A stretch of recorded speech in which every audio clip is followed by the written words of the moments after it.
George Washington, the first president of the United States and commander of the Continental Army, stands as one of the most influential figures in American history. His life story, spanning from 1732 to 1799, is inextricably woven into the fabric of America's founding narrative.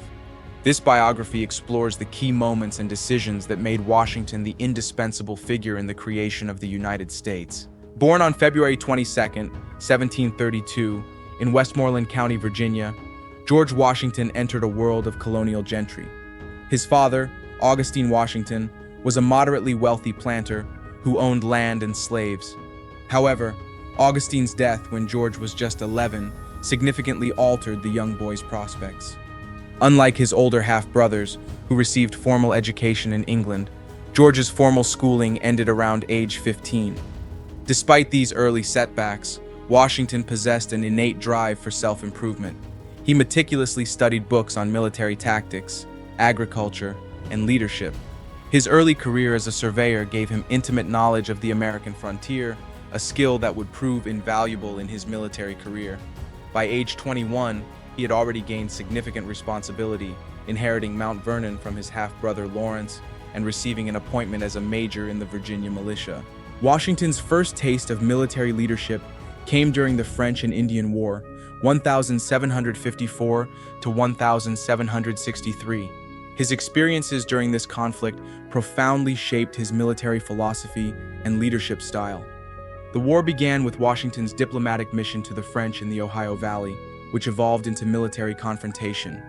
His early setbacks, including the surrender at Fort Necessity in 1754, taught him valuable lessons about military strategy and the importance of preparation. Under British General Edward Braddock's command, Washington witnessed both the strengths and weaknesses of European military tactics in American terrain. Braddock's defeat in 1755, where Washington demonstrated remarkable courage under fire, reinforced his understanding that American warfare required adaptation to local conditions. By the war's end, Washington had gained invaluable experience in military leadership, logistics, and the challenges of commanding citizen soldiers.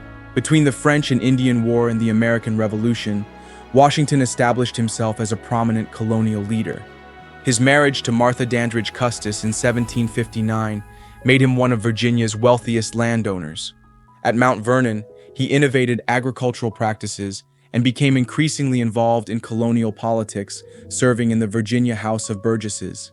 Washington's transformation from loyal British subject to revolutionary leader was gradual but decisive. British policies following the French and Indian War, particularly taxation without colonial representation, increasingly frustrated colonial leaders like Washington. His position as a respected planter and military veteran made him a natural leader in the growing resistance to British authority. The Second Continental Congress's selection of Washington as Commander-in-Chief of the Continental Army in 1775 proved to be one of the most consequential decisions in American history.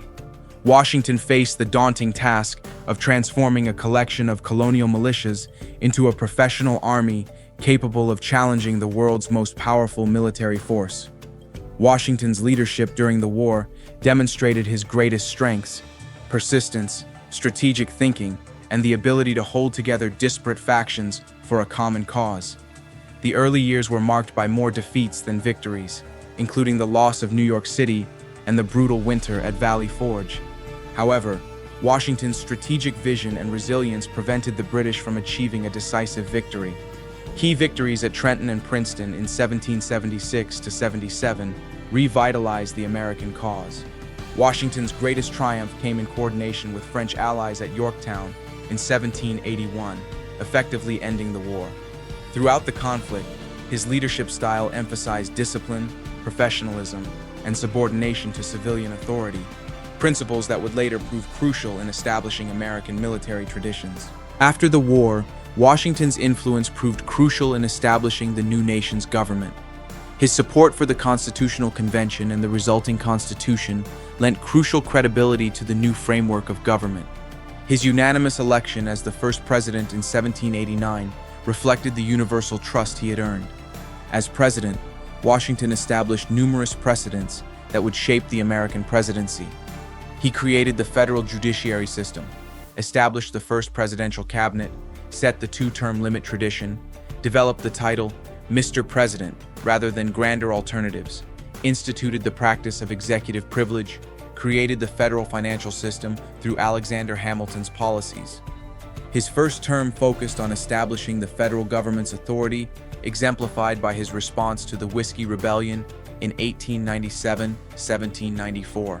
His second term dealt with complex foreign policy challenges, including maintaining neutrality during European conflicts and negotiating Jay's Treaty with Britain.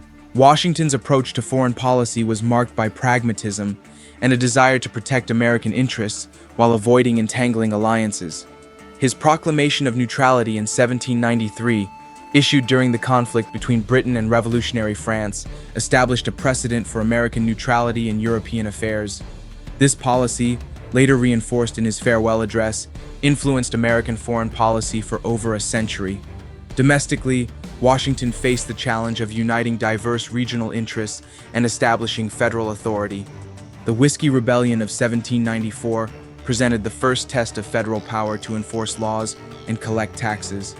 Washington's decisive response, personally leading troops to suppress the rebellion while showing mercy to its participants, demonstrated both the authority and restraint of the new government. Washington's personal life reflected the contradictions of his era, particularly regarding slavery. Though he grew increasingly uncomfortable with the institution, he remained a slaveholder until his death. However, his will provided for the emancipation of his slaves upon Martha's death, setting an example that few of his contemporaries followed. His character combined genuine humility with a keen awareness of his role in history. He carefully managed his public image while maintaining private doubts and concerns about his abilities. This combination of public confidence and private reflection helped him navigate the challenges of creating precedents for the new nation. Washington's retirement from the presidency in 1797 set another crucial precedent for peaceful transfer of power. His farewell address, ghost-written by Alexander Hamilton, but reflecting Washington's deeply held beliefs, warned against excessive partisanship and foreign entanglements while emphasizing the importance of union and moral virtue in public life. His death on December 14, 1799, was mourned throughout the nation and around the world. Even his former enemy, Britain, honored him by lowering flags to half-staff. Washington's legacy includes establishing civilian control over the military, creating a strong but limited federal government, setting precedents for presidential behavior and power, demonstrating the possibility of voluntary retirement from power, establishing a tradition of American neutrality in foreign affairs. Washington's greatest achievement was not any single military victory or political accomplishment, but rather his role in establishing the character of American leadership and government. His consistent subordination of personal ambition to Republican principles, his balance of strength and restraint in exercising power, and his ability to unite diverse factions behind common causes created patterns that shaped American political culture. As military leader, he demonstrated that citizen soldiers could defeat professional armies. As president, he showed how Republican leadership could function without monarchy. As a citizen, he exemplified the ideal of public service and private virtue. His conscious effort to set precedents for future leaders made him truly the father of his country. Washington's influence extends far beyond his era. The principles he established, civilian control of the military, peaceful transfer of power, neutrality in foreign affairs, and strong but limited federal authority, continue to influence American governance.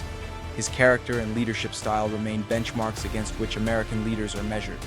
Today, Washington's legacy is visible not just in the capital city and state that bear his name, but in the continuing vitality of the Republican institutions he helped create. His greatest gift to posterity was not just helping to win independence or establishing a new government, but demonstrating how power could be exercised and relinquished in a republic. In this, he provided not just America, but the world with a model of leadership that continues to inspire.